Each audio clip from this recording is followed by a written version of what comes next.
মানসিক সমস্যা, অশান্তি, রোগ জ্বালা, পারিবারিক অশান্তি, অর্থনৈতিক কষ্ট, অ্যাক্সিডেন্ট, এমনকি যে কোনো ব্যাপারেই যেন আপনাদেরকে কোথাও যেন অশুভ শক্তি গ্রাস করছে। এই সমস্ত ঘটনা কিন্তু ঘটছে রাহুর জন্য। আর এই রাহুকে ঠিক করার জন্য আমি 5 থেকে 6টি মোক্ষম রেমেডি আপনাদের সামনে শেয়ার করছি। এগুলো করে দেখুন। অবশ্যই জন্মকুণ্ডলিতে রাহু যদি বাজে ইফেক্ট দিচ্ছে তো অবশ্যই আপনাদের রাহু ভালো হতে বাধ্য। অবশ্যই ভিডিওটা মন দিয়ে শুনবেন। নমস্কার, আমি একজন অ্যাস্ট্রোলজার ও বাস্তুবিদ সৌরভ বন্দ্যোপাধ্যায়, আর আমার চ্যানেল আপনাদের চ্যানেল অ্যাস্ট্রোলজি চ্যানেলে আপনাদের সকলকে জানাই স্বাগত। আপনি পারিবারিকভাবে প্রচণ্ড দ্বিধাগ্রস্ত, অশান্তি বোধ করছেন, শারীরিকভাবে অসুস্থ, রোগ জ্বালাচ্ছে না, আপনি অর্থনৈতিকভাবে ভেঙে পড়েছেন, পরিবারে কোনো না কোনো সদস্যের অ্যাক্সিডেন্টের ঘটনা ঘটছে, ঋণের জ্বালা থেকে বেরিয়ে যেতে পারছেন না, চাকরি বাকরি তো হচ্ছেই না, অপরন্তু চাকরি চলে যাচ্ছে, মাথা প্রচণ্ড গরম হয়ে যাচ্ছে, পরিবারের সকল সদস্যের সঙ্গে একটানা মনোকষ্ট লেগেই রয়েছে, বাড়িতে যেন একটা অশান্তির পরিবেশ, যেন কোনো কালো ছায়া আপনাদের বাড়িতে গ্রাস করেছে। আপনাদের জন্মকুণ্ডলী বিচার বিশ্লেষণ করালে দেখা যাবে এটা কিন্তু অনেকটাই রাহুর প্রকোপের উপর ডিপেন্ড করে। এবার প্রশ্ন আসতে পারে, আমরা তো বাড়িতে 3 জন 4 জন বা 10 জন মেম্বার, কিন্তু সবাই তো রাহু খারাপ নয়। দেখুন, পরিবার মানে হচ্ছে একটা গাঢ় বন্ধন, পরিবার মানে কিন্তু সবাইকে নিয়ে। যদি পরিবারের কোনো সদস্যের সমস্যা হয় তাহলে কিন্তু সেই সমস্যাতে কিন্তু সবারই উপরই ইফেক্ট পড়ে। তাই পরিবারের সদস্যদের ভালো কিছু নিতে গেলে তার খারাপটাও কিন্তু পরিবারকেই নিতে হয়। এটাই বলে পরিবার, আর এটাই পরিবারের নিয়ম। তাই এই রাহু যদি খারাপ হয়েছে বা আপনার পরিবারে যদি কোনো সদস্যের বা এরকম সমস্যা বোধ করছেন তাহলে কি করবেন?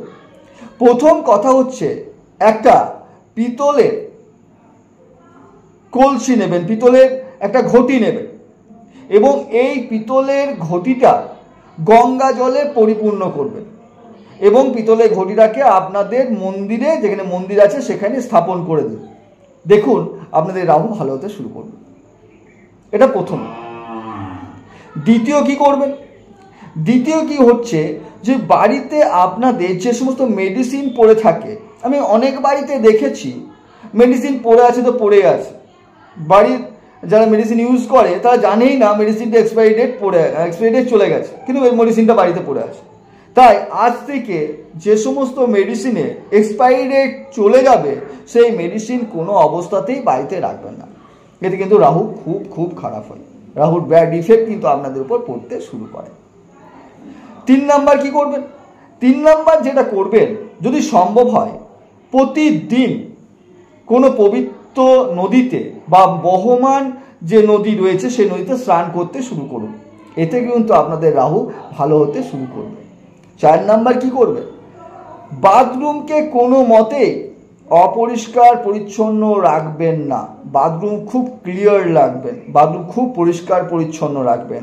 এতে কিন্তু রাহু খুব সুপ্রসন্ন হয়। বাথরুম কিন্তু রাহু ডিনোট করে।